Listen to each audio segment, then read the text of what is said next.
Hello, Toby. Welcome back to Episode 5 of Beyond the Best. We didn't practice that, but we've got some sort of little thing going on there where we've gone backwards and forwards. Yeah, very good. So You're happy with that, aren't I you? am happy with that. Yeah, I am happy with that. So yeah, welcome back everybody to episode 5, season 2 of Beyond the Best, the 90 podcast where we talk about innovation and how you can use the power of innovation to be even better than the best in the business, particularly for insurance companies looking to emulate examples of great practice out there in the market, whether that's from insurance companies or not.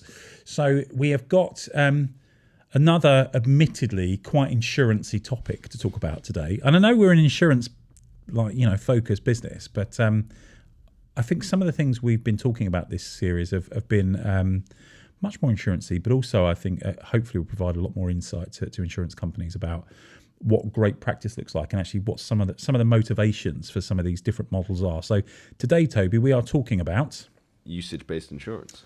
Yes, we are. UBI, as it's sometimes known. You love an acronym. I do like an acronym. So shall I kick off and just talk a little bit about what UBI is? I think you should. Great. So as you'll know, I've made some notes for this. So excuse me while I read a few of these notes. So yeah, UBI, for those of you that don't know, well, I'm sure most of you will know, is this idea of an insurance model that calculates premiums based on a customer's actual usage or behaviour. So doesn't use so much kind of the traditional factors like age or location. It's more about trying to use technology to give a personalised and fair price to people that are using their insurance. So if we think about things like motor insurance, which is where we see UBI being pretty prevalent, you'll get an adjustment on your premium cost based on driving data. So it's things like your mileage and your speed and your driving times. So my son, who is just 17, or he's almost 18 now. Don't look at me. You tell me the age. Yeah, that's right. He is using usage-based insurance, so he is paying purely for the time that he drives, and that will all be impacted by where he's gone, at what time of day, all these other kind of bits and pieces, which kind of touches on the next point, which is there's normally through UBI some sort of technology integration. You often hear the term black boxes, so people having a black box in their car, but it's not just motor insurance. It could be a smartphone app, it could be something set up in your home or the building that you're insuring, and ultimately this technology is there to capture and transmit some of that data back to the insurance company so they can work out the price to charge you for the insurance that you've used. Mm-hmm. There is a piece as well which is around fair usage distribution, I think we'd probably call it, which is about actually people that are using their or need insurance on a less frequent basis. And I'm going to come back to motor insurance here. So people that are using their cars 3 times a year, or maybe are super safe drivers because they've got lots of qualifications around it, can get reduced premiums. So it's this idea that actually if I'm only using my car 3 times a year, why should I pay for it all year? And it's kind of helping you there. And then I think the final piece is around flexibility really, and a little bit of kind of appeal to customers. Which is, if I link what you'll pay to your behaviour, ultimately that appeals to me. Most people believe they're great drivers or believe that they're super safe with what they do. So if that's true, demonstrate it and actually you get a better price. And I think that's a really appealing way of thinking about it. So I think this model is there to try and redefine or rethink about the way that insurance works. So rather than me providing you all the information up front and then it just kind of it goes into a box and we see what happens. It's about being more transparent and ultimately, I guess, being fairer to customers. So instead of me being Mr. Stat person today, Toby, I think you've prepared some stats on this. So why don't you tell us a little bit about UBI and maybe give us some stats on what it means? So I've done a little research as always, as one of us tries to do before, and I think that it's amazing actually already how big the market is. People often think, certainly from a personal lines perspective, this is perhaps smaller than it really is. The market size already passed 52 billion kind of gross written premium in US dollars in 2023, and it's expected to grow at a compound growth rate of 24% for the next 6 years. So I can't do the maths on the fly. No, I can't either. But So you can see it kind of. that's a lot. Yeah. That's a big number. It's going to be a large number in 2032. And I think that equally that approximately already 20 million of 875 million insurance policies for personal lines are already usage based. So that's kind of showing that market's that size, but actually it's still quite a small number of the kind of percentage of insurance policies that are usage based. So there's a growing acceptance, but there's a lot of space to get into it. I think the fact that there has been a small surge recently is probably down to technology and technology advancements. It's allowing people to kind of get into this space more, and there's better quality of data being available. And I think the other thing that is probably driving it is the current climate in terms of cost of living. You know, a lot of customers see 10 to 15% annually in a cost reduction if they buy a usage-based insurance model. Well, I think we talked about this on a previous podcast, which was, you know, how much people are seeing insurance premiums increase, and I think it's something like 30% in the past 2 years. People have seen premiums increase. So yeah, absolutely. If there's an opportunity to save money, why not? I think people will. Yeah. So why don't you, Toby, tell us about our example of who we think at the moment is the best in the business? So we should, So why don't you kind of crack on and tell us? And there are plenty of people doing this out there. There are. I think, you know, your example there of exactly how much is being written in terms of premium amount. But yeah, who have you picked out this week? So I've gone for Liberty Mutual this week. Okay. So we've had a discussion a long time ago before we did this podcast on usage-based insurance, and you're quite a fan of it. I'm not so much of a fan of it. I think it's mainly to do with the model that a lot of insurers go for, which is it's cheaper if you drive less, but if I drive an average amount, it's cheaper for me to get a traditional insurance policy. Why? If this is usage-based, it should be cheaper either way. So I don't like that. And Liberty Mutual they've gone down a different track with this. It's ironic now because they've called their policy right track, and I didn't mean that. Had to add up. Very but slick. Effectively, they've gone down the model of this isn't about being punitive. They are trying to encourage better driving habits. So it's about positive reinforcement. It's not about putting your cost up if you do poor things. You mentioned earlier if you drive fast and things like that. They don't change your premium if you drive too fast. They try and help you drive slower. Okay. So it's basically got a program of education, personalized feedback, all these things built into it. Yes, the cost comes down. I think it's still more leaning towards if you don't drive very often.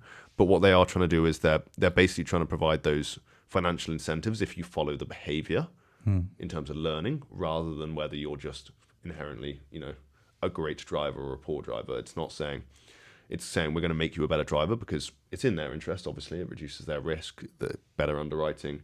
But effectively, it's saying we're putting the customer first.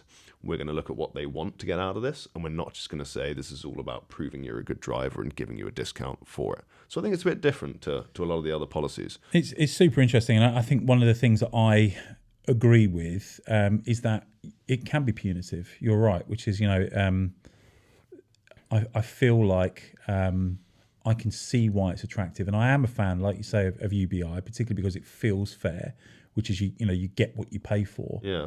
But you're absolutely right that it shouldn't feel like just because I'm using this model where I feel like I get what I pay for, I'm worse off than somebody that's willing to just put their money into a black box where they don't get that. So yeah, it's an interesting one, and I also like them because of the process they went through. Because being in insurance innovation people, we have to get a bit nerdy about process. We do. That's right. They didn't launch this across the whole US immediately. They went out into a couple of states, one in particular to start with, did it there, and then they kind of thought, okay, is this proving it? Have we kind of hit our metrics? Yes, let's scale it. And it's available in multiple states now, but it's still not right across the US because they haven't launched it for that long and they want to learn better and refine it. So they've got a nice approach to it to reduce their risk. But I think they're a nice example. It's been around a lot longer in commercial space, but I think as a kind of personal lines, it's a nice place to start. So why don't I come back to one of the points that I've made earlier, and I wonder if I could get your view on this, because one of the things I said at the very beginning of this podcast is that UBI is about fair cost distribution, and I wonder whether or not you believe it really is about that, because I think, touching on your point there about whether or not it's punitive or not makes me feel like you don't necessarily agree this is just about fair cost distribution. So I think it is just about fair cost from an insurer. So I think from an insurer, they want better data, they want better understanding, because effectively they want to make more profit. Yeah. So they want to reduce their claims. So therefore, what I personally, I haven't written these policies for them, so I can't say, but it feels as though they've taken what's their value and they've put it on the customer and said, if this is in our interest, it's in their interest. And I don't think for a customer it is. I think there is an element for some customers that it is about value, but I truly think if that was the primary motivator, then it would sell a lot more, because we could pull out pretty much every usage-based insurance product and they all push on that value. You could pull out the key value they think they're selling, but they haven't scaled hugely. We're seeing growth. We're still seeing growth, but we haven't seen it to the point that I would expect if they'd really hit the nail on the head and got that product market fit on value. So I guess I'm going to ask you a follow-up question here, which is, if you believe that actually it's not necessarily about purely fair cost distribution, particularly for the consumer, and this is about being beyond the best. Yeah. How do you push beyond that? How do you actually get to the point that it feels like you're being, you are able to hit that kind of marker of being truly fair? So I would love to have the answer as to what I should go for, as in be able to say, okay, it's not all about cost, it's about X, it's about transparency. I don't know what it is in truth, because I don't think I'm probably the target customer right now based on how they're using it. But there are processes we can go through. We can kind of test with customers. We can kind of explore the problem in detail with them. You can put things out there, but we want to have real interactions with customers on this. I think talking to people about it, it's always a good place to start. But we need to actually try and put an interaction out there in real life, outside of a, I guess, contextual scenario that's crafted, that allows us to understand what they're looking for, what the value is that is going to drive a customer towards usage-based insurance. Is it they're worried about their own risk? Maybe it is. Maybe they're really worried about their own risk and they want to reduce that risk, and therefore someone like Liberty has actually hit the nail on the head and they got it bang on. But it might not be that. It might be any number of other things. But if we can interact with them in a real-life scenario, try and understand the problem and their pain points and what they're really struggling with and wrestling with, then we'll start to understand actually what it is.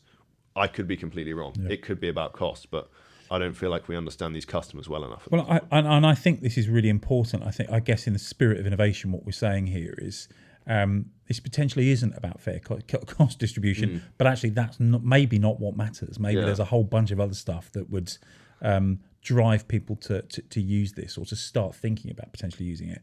But like saying, in the spirit of innovation, it's about going back and speaking to people about it, understanding what their motivations are and what problems they've got that potentially this could solve. And I think one of the problems with the cost thing is, as a customer, particularly in this model, you're giving away a lot. You're giving away a lot of data. And I think it comes back to I'll maybe throw it across to you. Like, if you are giving all that data and all of that value, how do you make someone comfortable? Because I don't feel like that's been done that well. So I think we talked about this in an earlier podcast, the one that we talked about where people in Transylvania were doing squats for bus tickets. Remind me of that. If you haven't, if you've just picked up the podcast, by the way, it's going to sound pretty weird. People in Transylvania squatting for bus tickets, but it's a real thing. Toby talked about it. It's true. There was something that really stood out when we talked about the value exchange for me, which is people will give up stuff, like, give up the fact I'm squatting at the bus stop for a minute if I'm getting something decent in return. And in that case, it's a bus ticket. People are becoming much more savvy about the value of the data that they have. And as a result, if you want their data, there needs to be a very clear value exchange. And I think, in the most part, actually, UBI's got this right, which is you give us your data on driving and we are probably going to provide you with better premiums. So for me, I think, like I say, broadly, UBI's got this right. But I think any time that you're thinking about, we want more data, or we need to extract data from more people or in a different way or whatever, that value exchange has to be crystal clear. I think as a consumer and as somebody that kind of engages with insurance companies all over the world, issues occur around data when the value exchange isn't clear. And I think as long as it's spelled out to the consumer and they can see that actually the reason why I'm giving you my data is because there's something significant for me to gain that is worth the same or more than the data I'm providing, then ultimately it becomes a kind of, a pretty straightforward calculation for that consumer. So I know, it feels like we're running out of time here, Toby. We've been talking about this for a while, but I think there's one thing I would like to ask you here, which is, this seems to have been pretty popular in the commercial space. So I think there's a whole bunch of, and I'm thinking particularly of motor insurance or auto insurance for our American listeners. There's a whole bunch of kind of, commercial organisations that are using UBI for their fleets of vehicles. Why don't you think this has taken off so much in the personalised space? Because there are subsections of people that are using it, but it's certainly not ubiquitous. No, I think it's a really, really good point, because I think when we were talking about this earlier, I think you pulled out a stat that something like 33% of commercial fleet insurance is to some degree for small businesses usage-based. We're not seeing that. What was it? No. 20 and 800. So yeah, again, maths is not my strong point. But, not as many. Yeah, that's right. That is like 2%, 3%. Now, I think what I think it is it's quite similar to what I was talking about actually earlier when I was thinking about the fair cost distribution. I think, again, they found a really nice product there. They found a customer, they found a need, they found, to your point, a fair value exchange. We'll take the data, we'll give you some cost back. But the motivations of that customer is very different. We've got, when we think of personal lines, a B2C, business customer. There you've got a business to business, and not to customer, but to a user. You've got a driver driving the van who's an employee of that company. And they don't have such a say in how they use it. They have needs, and it's primarily at this point the business needs that is driving that value exchange in that product.